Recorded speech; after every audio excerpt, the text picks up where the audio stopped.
Money talkers, welcome to my channel money talks with Payal. So SIP यानी कि systematic investment plan, ये generally हम mutual funds के through करते हैं। स्पेशली ये उन लोगों के लिए बेस्ट होता है जो कि ज़्यादा टाइम नहीं दे पाते हैं स्टॉक मार्केट को, उनके फ्लक्चुएशंस को देखना कि आज के दिन मार्केट गिर रहा है तो आज हमें बाय ऑन डिप करना है नहीं करना है, वो सारे झमेले से हट के होता है एसआईपी, जहाँ पे एक डिसिप्लिनरी वे में आपका एवरी मंथ एक जो आपका स्पेसिफाइड अमाउंट है वो इन्वेस्ट होते ही जाता है continuously, like in mutual fund, या फिर आप अपना पर्सनल एसआईपी क्रिएट कर सकते हो किसी भी डीमैट अकाउंट में। तो उससे क्या होता है, डिसिप्लिन वे में आपका ऑटोमेटिकली इन्वेस्टमेंट होते जा रहा है, जो कि आपके फंड अकाउंट से, या अगर आप डीमैट अकाउंट से कर रहे हो एसआईपी तो आपके ट्रेडिंग अकाउंट का जो बैलेंस है वहाँ से सिस्टमैटिकली वो कटते जाएगा। नहीं तो अगर आप म्यूचुअल फंड में करते हो तो वहाँ पे आपके बैंक अकाउंट से ऑटोमेटिकली एवरी मंथ जो एक स्पेसिफाइड अमाउंट है जो आपने ही सिलेक्ट किया है वो कटते जाता है। उससे क्या होता है, over a long period of time वही अमाउंट कंपाउंड होके एक बहुत ही अच्छे रिटर्न आपके इन्वेस्टमेंट में जनरेट करता है, जिसको हम बोलते हैं ROI, रिटर्न ऑन इन्वेस्टमेंट। तो अभी क्या है, पहले क्या होता था कि डीमैट अकाउंट में ये सारे ऑप्शंस नहीं रहते थे, पर अभी क्या, जितने भी न्यू एज डीमैट अकाउंट हैं, जैसे कि अपस्टॉक्स है, ग्रो है, ज़ीरोधा है। अब मेरे पास ज़ीरोधा है तो मैं आपको इसके थ्रू ही दिखाऊंगी, पर जो स्टेप्स रहेंगे वो आई थिंक आपके जितने भी आपके पास जो भी डीमैट है वहाँ से वो स्टेप आप फॉलो कर सकते हो। It is very much self explanatory, ठीक है।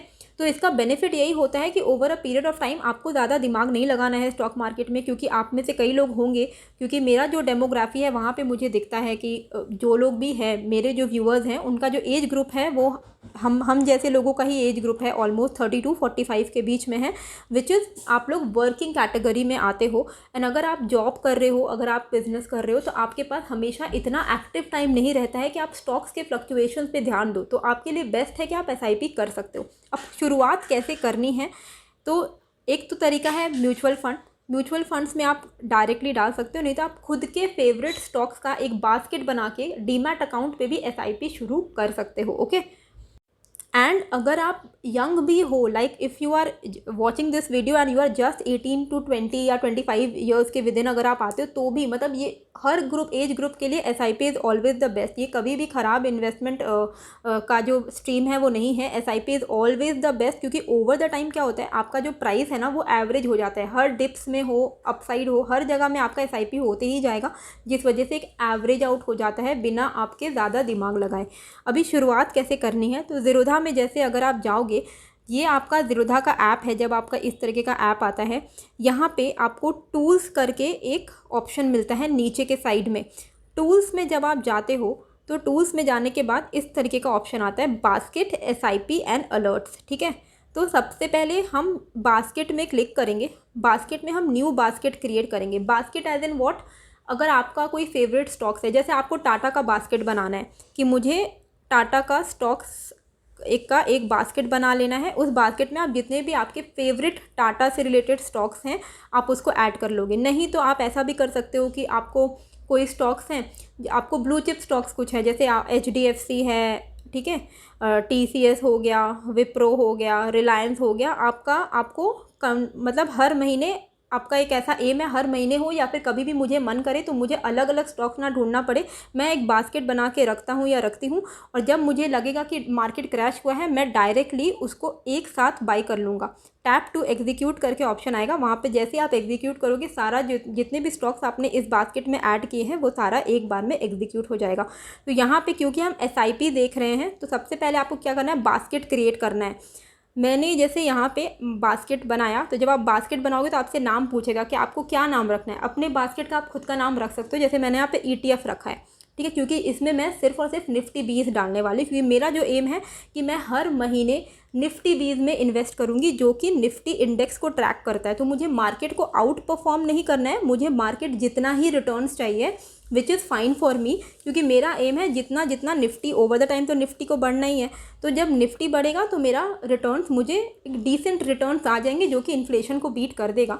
बाकी तो मैं स्टॉक्स को अपने हिसाब से इन्वेस्ट करती हूँ, पर ETF क्या है कि ETF के लिए, निफ्टी 20 के लिए मुझे अलग अलग दिन दिमाग नहीं लगाना है। एवरी मंथ एक सिस्टमैटिक वे में ETF, कुछ क्वांटिटी ऑफ ETF मेरे डीमैट में ऐड होते जाए। तो मैंने यहाँ पे ETF का बास्केट बनाया है, जिसमें यहाँ पे जब आप बास्केट का नाम डालोगे तो आपसे पूछेगा कि आपको बास्केट में कौन से स्टॉक्स डालने हैं।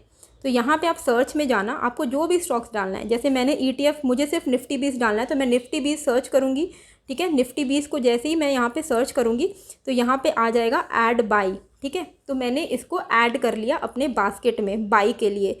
निफ्टी 20 को मैंने ऐड कर लिया। अब मेरा एम क्या है कि मुझे महीने का कितना रुपया निफ्टी 20 में सिस्टमैटिकली इन्वेस्ट करना है।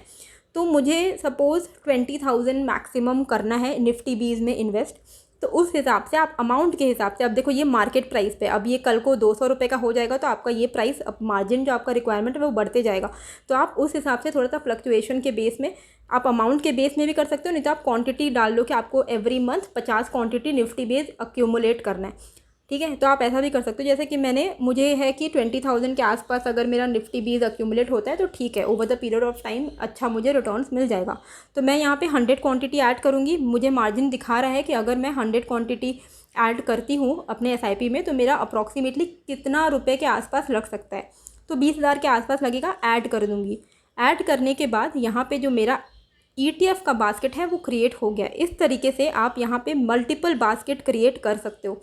अगर आपको SIP नहीं करना है, आपने सिर्फ बास्केट बना लिया, कभी भी मार्केट क्रैश हुआ आप इसमें क्लिक करना अपने बास्केट में, वहाँ पे आता है टैप टू एग्जीक्यूट। तो आप जब चाहोगे वो बास्केट एग्जीक्यूट हो जाएगा उसी मार्केट प्राइस पे, जो भी चल रहा है उस वक्त लाइव मार्केट में, उस प्राइस में वो एग्जीक्यूट हो जाएगा।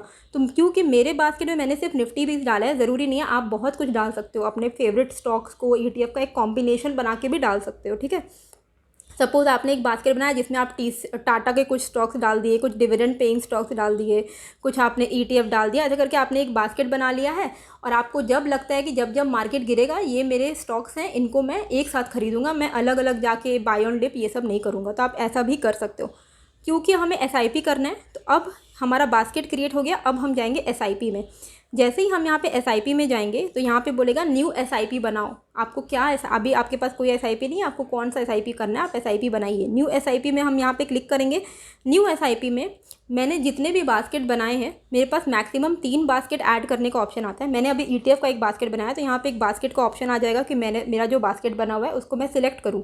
अगर मैंने मल्टीपल बास्केट बनाए हैं तो यहाँ पे ऑप्शन आ जाएगा मैं मैक्सिमम 3 बास्केट ही सिलेक्ट कर सकती हूँ SIP के लिए। तो यहाँ पे मैंने देखो एक ही बनाया तो ETF का है, ETF को मैंने यहाँ पे क्लिक किया। SIP का नाम आप अपने हिसाब से डाल सकते हो। सपोज़ मुझे 1 साल तक continuously every month 100 Nifty 20 accumulate करने हैं, ताकि at the end of the month, end of the year मेरे पास एक अच्छा अमाउंट ऑफ निफ्टी 20 हो। तो मैंने यहाँ पे अपने हिसाब से नाम रखा है 1 साल। अब आप कुछ भी नाम रख सकते हो, SIP का नाम आपके हिसाब से लगेगा। सपोज़ आपको अपने बच्चे के स्कूलिंग के लिए SIP करना है तो आप लिख सकते हो यहाँ पे किड्स स्कूलिंग, नहीं तो अगर आपको किसी के शादी के लिए जमा करना है तो यहाँ पे आप लिख सकते हो डॉटर्स मैरिज। आप कुछ भी अपने हिसाब से आप नाम रख सकते हो। यहाँ पे मैंने ETF किया। अब ETF को सिलेक्ट किया। अब यहाँ पे मंथली शेड्यूल आपसे पूछा जाएगा कि आपको कौन सी डेट पे SIP करना है। मैं प्रेफर करती हूँ 1st को, नहीं तो ऐसा डेटा में देखा गया है कि इधर 1st नहीं तो 20th के आसपास में जो आपके SIPs होते हैं वो आपको ज़्यादा बेटर रिटर्न देते हैं। Over the long period of time ज़्यादा डिफरेंस नहीं पड़ेगा, पर जनरली ऐसा माना जाता है। ये आपके ऊपर है, आपके फ्लेक्सिबिलिटी के ऊपर है कि आप जनरली लोगों की सैलरी क्या होती है वो मंथ के बिगनिंग में आती है। तो 1st को मैंने यहाँ पे सिलेक्ट किया है। यहाँ पे टाइम आप अपने हिसाब से सिलेक्ट कर सकते हो कि 1st को तो होगा, लेकिन कितने बजे आपको चाहिए निफ्टी 20 एवरी मंथ, है ना। तो मैंने ओपनिंग में ही डाल दिया है 9:30 बजे। आप इसको 10:30, 11:30, 2:30 बजे, 3 बजे तक, जब तक मार्केट क्लोज नहीं होता तब तक का आप यहाँ पे टाइम जो है सिलेक्ट कर सकते हो, वो आपके ऊपर है।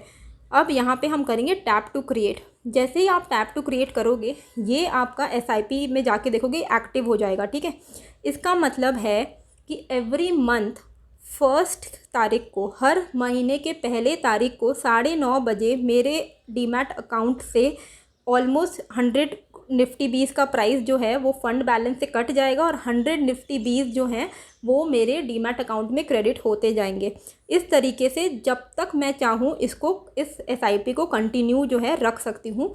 जब मुझे लगेगा सपोज़ कोई प्रॉब्लम आ गई या फिर आपको SIP कंटिन्यू नहीं करना है या फिर आपको SIP रोक देना है, आप चाहते हो कि अभी नहीं 1-2 महीने बाद मैं इसको वापस से रिज्यूम करेगा, तो क्या आप क्या कर सकते हो, यहाँ पे पॉज कर सकते हो। जैसे ही आप पॉज करोगे, जब तक आप इसको रिज्यूम नहीं करोगे तब तक ये आपका SIP जो है वो पॉज हो जाएगा, आपका SIP कंटिन्यूड नहीं रहेगा।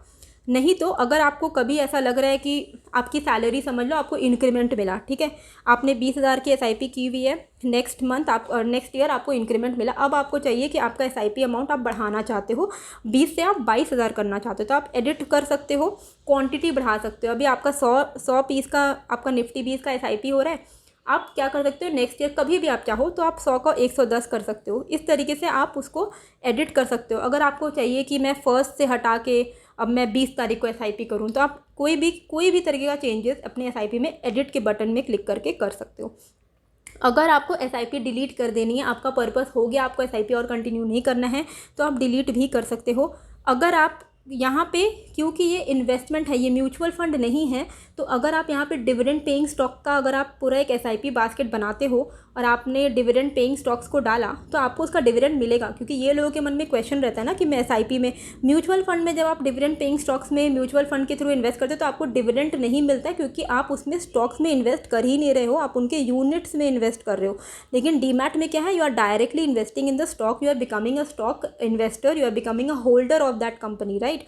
इसी के लिए अगर आप यहाँ पे जो भी कंपनीज़ को एसआईपी के वे में भी करोगे, उन सारे कंपनीज़ के जो कॉर्पोरेट एक्शन होंगे, चाहे वो डिविडेंड हो, बोनस हो, आप हर चीज़ के लिए एलिजिबल होगे। सिंपल इन्वेस्टमेंट की तरह है, बस ये एक एसआईपी है, दैट्स इट। कोई भी तरीके का एडिट जो है आप आराम से कर सकते हो, तो बिल्कुल ये स्ट्रिंजेंट नहीं है, बहुत ही फ्लेक्सिबल तरीका है। ये उन लोगों के लिए बेस्ट है जो कि 9 to 5 ऑफिस करते हैं या फिर उनके पास टाइम नहीं है, तो वो एसआईपी क्रिएट कर दीजिए। ईटीएफ का एसआईपी तो आपको करना ही चाहिए, मुझे लगता है। अगर आपका म्यूचुअल फंड में इंडेक्स फंड है तो इंडेक्स फंड हो तो वो भी बेस्ट है। अगर इंडेक्स फंड आपने नहीं अभी तक लिया है तो एटलीस्ट ईटीएफ में ही एसआईपी शुरू कर दीजिए। मंथली आप, ज़रूरी नहीं है कि आपको इसमें 20,000 रुपये डालने हैं, 10,000 रुपये डालने हैं। अगर आप स्टूडेंट हो 500 रुपये भी आप डाल सकते हो। ये बिल्कुल, म्यूचुअल फंड में भी इंडेक्स फंड 500 रुपये से शुरू होता है। यहाँ पे भी आप, अगर आपको 500 रुपये का इन्वेस्टमेंट करना है तो यहाँ तो आपका डायरेक्टली इन्वेस्ट होगा ना निफ्टी 20, जिसका प्राइस अभी 190 के आसपास चल रहा है, तो हार्डली आपको 2 यूनिट के आसपास आएंगे, तो आप उतना भी शुरू कर सकते हो, ठीक है। इसमें कोई लिमिट नहीं है, 1 यूनिट से भी आप कर सकते हो कि हर महीना मैं सिर्फ 1 यूनिट आए, अगर आप एकदम ही यंग हो तो, ठीक है। तो ये आपके ऊपर डिपेंड करता है, ऐसी कोई अमाउंट की लिमिट नहीं है। होप आपको वीडियो में कुछ नया सीखने को मिला होगा। कैसी लगी है वीडियो मुझे कमेंट करके ज़रूर बताइएगा। नए हो तो सब्सक्राइब कर लीजिएगा। मिलते हैं फिर एक नए वीडियो के साथ। Thank you.